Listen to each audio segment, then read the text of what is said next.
E viu Hristos Domnul, Stemaniu de Volt, Stemaniu de Gaut. Iată ceată mică, Stemaniu de Gaut.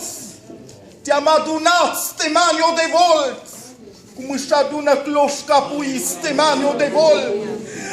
Astăzi, Stemaniu de Gaut, te-am adunat în locul acesta, strigă Duhul Sfânt, să te îndrepti, Stemaniu de Gaut, să te mângâi, Stemaniu de Volt, și să-ți spun, Stemaniu de Gaut, căci încă mila mea, Stemaniu de Gaut, se varsă peste tine, Stemaniu de Volt. Trezește-te, strigă Duhul Sfânt. Vreau să adun dărâmăturile stremende, buie cempera de volte. După așa judecat, Stemaniu de Gaut, vreau să mă îndur de tine, ceată mică, Stemaniu de Volt.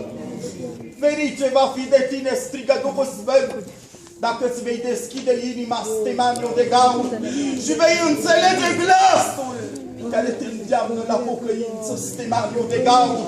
Te grabă, Stemaniu de Volt. Trezește-te, strigă Duhul Sfânt. E libero grande semene de buieți. E viu Hristos Domnul, care în trup a pătimit și a vorbit prin Duhul Sfânt. Amin.